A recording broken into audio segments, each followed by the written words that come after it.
நாட்டை பாதித்த டிட்வா சூறாவளியால் ஏற்பட்ட கனமழை காரணமாக நிலச்சரிவு ஏற்படக்கூடிய பகுதிகளில் மண் நிரம்பியுள்ளதால் மிகவும் குறைந்த அளவில் மழை பெய்தாலும் நிலச்சரிவுகள் ஏற்படும் அபாயம் உள்ளதாக தேசிய கட்டட ஆராய்ச்சி நிறுவனத்தின் பணிப்பாளர் காமினி ஜெயதிச தெரிவித்துள்ளார். தற்போதைய பேரிடர் நிலைமை குறித்து நேற்று ஊடகங்களுக்கு கருத்து வெளியிட்ட அவர், මේ වගේ අවදානම් තැන්වල තවදුරටත් රැඳී ඉන්න එපා. ඉතින් දැන් මේ සන්තුෂ්ත වෙලා තියෙන පස ඉතාම අඩු වර්ෂාපතනයකදී වුණත් නායෑම් වලට භාජනය වෙන්න පුළුවන්. ඒ නිසා ඔබ ඉන්න ස්ථානයේ යම්කිසි නායෑම් අස්ථාවරතාවයක් නිරීක්ෂණය කළොත්, ඒ වගේ අවදානමක් ඔබට දැනුනොත් වහාම එම ස්ථානයෙන් ආරක්ෂිත ස්ථානයකට ඉවත් වෙන්න. ඉවත් වෙලා ඒ අදාළ සම්බන්ධීකරණය හරහා අවශ්‍ය නිර්දේශ අවශ්‍ය උපදෙස් ලැබෙන තුරු එම ස්ථානවලට නැවත යන්නේ නැතුව ආරක්ෂා සහිතව ඉන්න කියන එකත්. கடந்த சில நாட்களாக பெய்த கனமழையால் நிலச்சரிவுகள் ஏற்படுவது மிகவும் துரதிருஷ்டவசமான சூழ்நிலை ஏற்பட்டுள்ளது.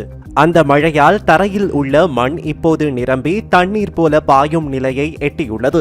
இதனால் நிலச்சரிவு ஏற்படக்கூடிய அனைத்து மாவட்டங்களிலும் தற்போது நிலச்சரிவுகள், மண் சரிவுகள், பாறை சரிவுகள் மற்றும் வீடுகளுக்கு பின்னால் நிலச்சரிவுகள் ஏற்படுவதாக தகவல்கள் தெரிவிக்கின்றன. தற்போது தரையில் பல இடங்கள் நிலையற்றதாக இருந்தாலும் மக்கள் அந்த இடங்களில் தங்கியிருக்கும் சந்தர்ப்பங்கள் உள்ளன. நிலச்சரிவுக்கான அறிகுறிகள் உள்ள இடங்களில் மக்கள் இன்னும் தங்கியுள்ளனர். பொதுமக்கள் இதுபோன்ற இடங்களில் தங்க வேண்டாம் என்றும் பாதுகாப்பான இடங்களுக்கு செல்லுமாறும் நாங்கள் கேட்டுக்கொள்கிறோம். உரிய அதிகாரிகள் அனுமதி அளித்த பிறகு அவர்கள் அந்த இடங்களுக்கு திரும்பலாம். ஆபத்தான மற்றும் சந்தேகிக்கப்படும் நிலச்சரிவு இடங்களை ஆய்வு செய்ய புவியியல் அதிகாரிகளை உள்ளடக்கிய ஒரு திட்டத்தை நாங்கள் செயல்படுத்தி வருகிறோம் என அவர் மேலும் தெரிவித்துள்ளார்.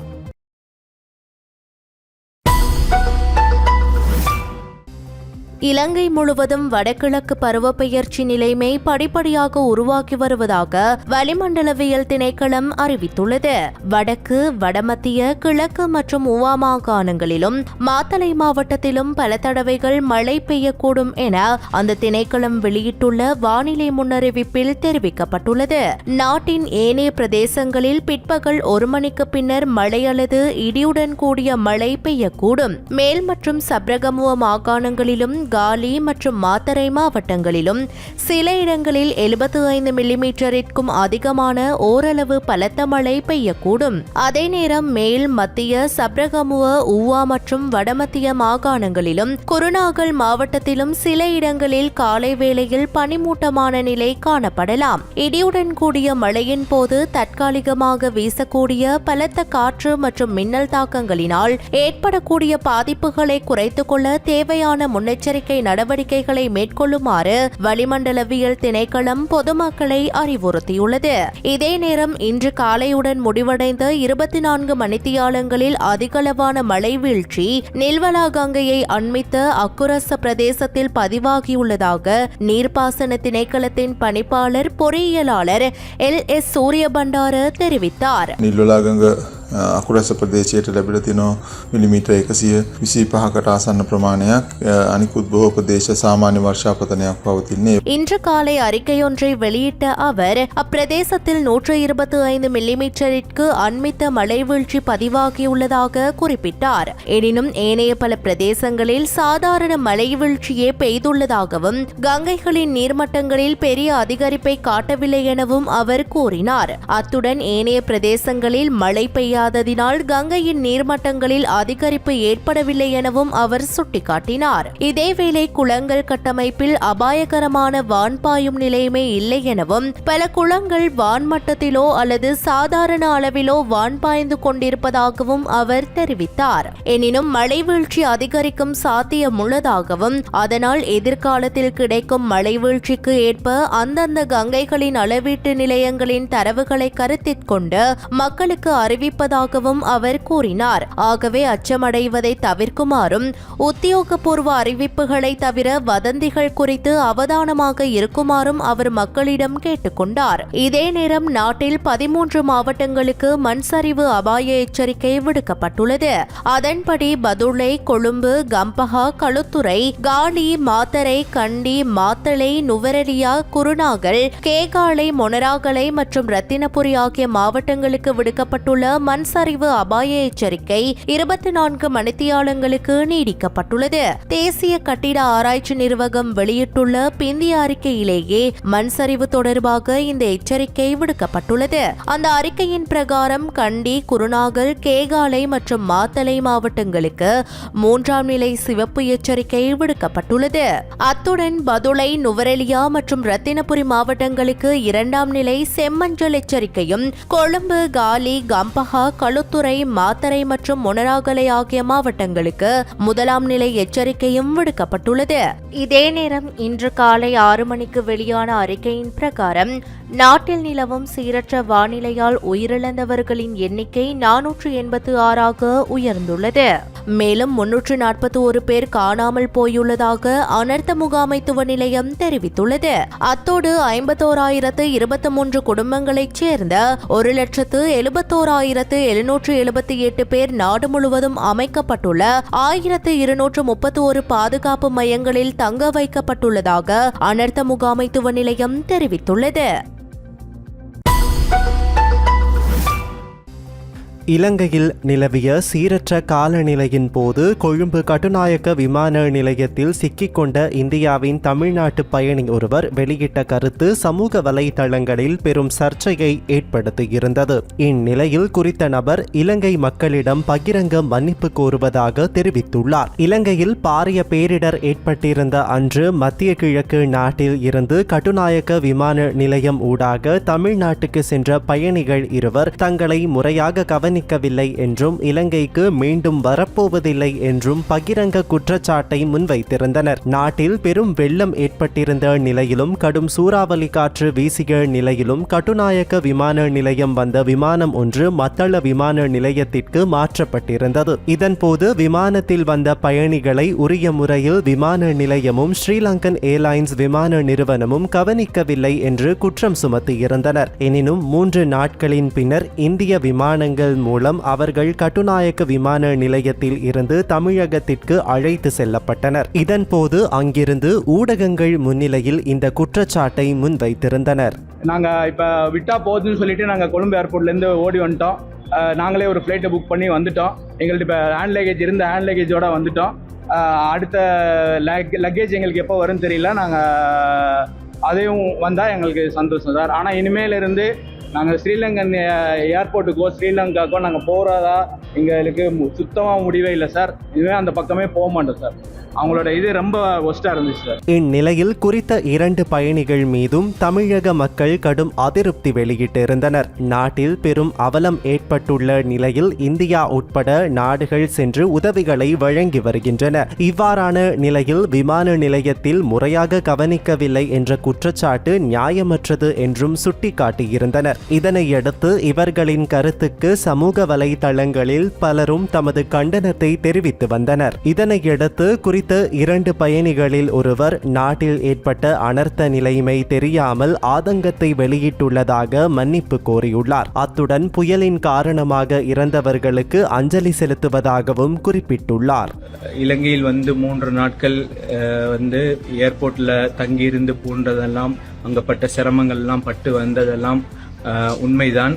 எங்களுடைய ஆதங்கங்கள் எல்லாம் ஸ்ரீலங்கன் ஏர்லைன்ஸ் அவங்களும் ஏர்போர்ட் அத்தாரிட்டிஸ்களும் எங்களிடத்தில் நடந்து கொண்ட முறையில் ஏற்பட்ட அந்த அதிருப்தி தான் தவிர வேற இலங்கையோ இலங்கை மக்களுக்கோ எந்தவித இதுவும் இல்லை. அங்கு இறந்த குடும்பங்களுக்கும் அங்க குடும்பங்களை இழந்து தவிக்கிற சொந்தங்களுக்கும் என்னுடைய ஆழ்ந்த அனுதாபங்களை நான் தெரிவித்துக் கொள்கிறேன். நாங்கள் இருந்த சமயத்துல எல்லா ஏர்லைன்ஸும் ஆப்ரேட் ஆயிட்டு இருந்தது. எமிரேட்ஸு, எத்திஹாது, இது இண்டிகோ, எல்லா ஏர்லைன்ஸும் ஆப்ரேட் ஆகிட்டு இருந்தது. ஸ்ரீலங்கன் ஏர்லைன்ஸ் மட்டும்தான் அவங்க மட்டும் தான் கேன்சல் பண்ணிட்டு இருந்தாங்க. அதுக்குள்ளே சரியான காரணங்கள் அவங்கள்ட்ட கேட்டால் அதுக்கு அவங்க வந்து காரணங்கள் எங்களிடத்துல தரல, எங்களை வந்து புறக்கணிச்சாங்க. ஸோ அது சம்பந்தமாக அந்த ஒரு அதிருப்தியில தான் நாங்கள் ஏர்போர்ட் விட்டு வெளியே வரும்போது இந்த மாதிரி தமிழ்நாடுடைய ப்ரெஸ் வந்து அங்கே இருந்தாங்க.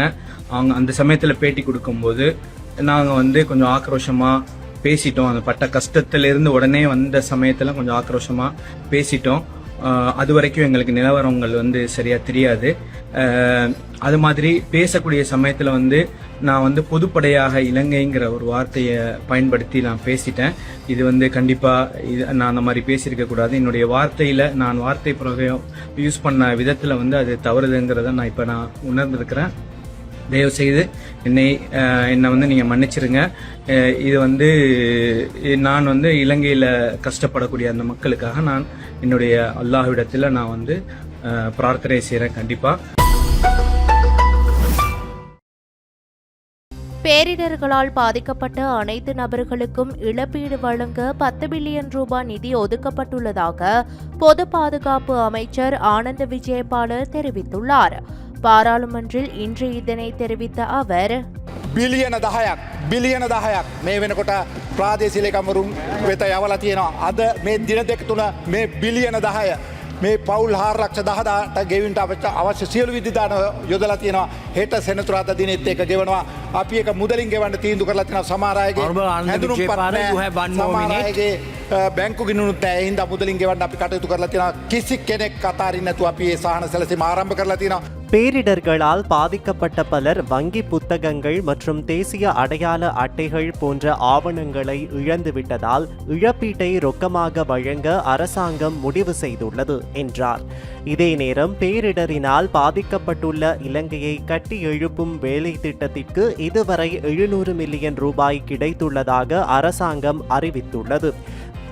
வெளிநாடுகளில் உள்ள இலங்கையர்களிடமிருந்து சுமார் 635 மில்லியன் ரூபாய் கிடைத்துள்ளதாக நிதி, பொருளாதார ஸ்திரத்தன்மை மற்றும் தேசிய கொள்கைகள் அமைச்சின் செயலாளர் கலாநிதி ஹர்ஷன சூரிய பெரும தெரிவித்துள்ளார். අපිට ලංකා බැංකුවේ තියෙන account එකට එහෙම නැත්නම් ගිණුමට මේ වෙනකොට රුපියල් මිලියන 635කට අධික මුදලක් ලැබුණු බව ලංකා බැංකුව විසින් දන්වා එවා තිබෙනවා. මේට අදාළ කරන තැන්පතු එහෙම නැත්නම් ට්‍රාන්සැක්ෂන්ස් 30,470කට වඩා අධික ප්‍රමාණයක් මේකට ලැබුණු බව වාර්තා වෙලා තියෙනවා. ඒ වගේම ශ්‍රී ලංකා මහ බැංකුව තුල ක්‍රියාත්මක වෙන විදේශ ගිණුම් වල තියෙනවා තැන්පත් කරන්නට පුළුවන්, විදේශ මුදලින් තැන්පත් කරන්නට පුළුවන් තවත් ගිණුම් කිහිපයක් ලබා දීලා එම ගිණුම් වලට ලැබුණු මුදල් ප්‍රමාණය රුපියල් මිලියන 61කට ආසන්න ප්‍රමාණයක් ඉතනට ලැබිලා තියෙනවා. ඒ අනුව සමස්ත ප්‍රමාණය රුපියල් මිලියන 697යි 476 ඉක්මවා ගිය ප්‍රමාණයක් තියෙන බව මේ වෙනකොට භාණ්ඩාගාර මෙහෙයුම් දෙපාර්තමේන්තුව විසින් දන්වා එවලා තියෙනවා. இலங்கை வங்கியின் கீழ் இயங்கும் கணக்கின் மூலம் 30,470க்கும் மேற்பட்ட பரிவர்த்தனைகள் இடம்பெற்றுள்ளதாக குறிப்பிட்டுள்ளார். இதே நேரம் டிட்வா சூறாவளியால் பாதிக்கப்பட்டவர்களுக்கு நிவாரணம் வழங்குவதற்காக அரசாங்கத்தின் இலங்கையை கட்டியெழுப்பும் வேலை திட்டத்தின் நிதியத்திற்கு பங்களிக்கும் வகையில் கொழும்பு ஹுனுபிட்டி கங்காராம விகாரை 30 மில்லியன் ரூபாய் நிதி நன்கொடை அளித்துள்ளது. இந்த கடினமான நேரத்தில் மக்களுக்கு நிவாரணம் வழங்கவும் நாட்டிற்கு சரியான தலைமைத்துவத்தை வழங்கவும் ஜனாதிபதி முன்னெடுக்கும் வேலை திட்டங்களை ஹுனுபிட்டி கங்காராம விகாரையின் பிரதம விகாராதிபதி வனக்கிரிந்தே அஸ்ஸஜி நாயக்க தேரர் பாராட்டினார். අපේ පන්සල් අපි තව පන්සලක් බාර ගන්න ඕන. අපි අද අපේ හිතවත් සමීප සිංගප්පූරුවේ විහාරස්ථානයක් අපිට ලැබලා දුන්නු ආධාර මුදලට අපි මේ වෙනකොට නවම් මහා පෙරහැර වෙනුවෙන් එකතු කරගත්ත මුදලත්, අපි බෝධිය සංවර්ධන වැඩ කටයුතු වලට එකතු කරගත්ත මුදලත් ලක්ෂ 300ක් අපි රජයේ ඒ අරමුදලට බැල කරා. இதே நேரம் பேலி பாலம் மற்றும் பாகங்களுடனான இந்திய விமானம் இலங்கையை வந்தடைந்தது. அனர்த்தத்திற்கு பின்னர் நாடு முழுவதும் உட்கட்டமைப்பு வசதிகள் அபிவிருத்திக்காக அரசாங்கம் ஆரம்பித்துள்ள வேலை திட்டத்திற்கு ஆதரவளிக்கும் வகையில் பேலி பாலம், பாகங்கள் மற்றும் விசேட பணியாளர்களுடனான இந்திய விமானப்படைக்கு சொந்தமான C-17 விமானம் இன்று பிற்பகல் இலங்கையை வந்தடைந்தது.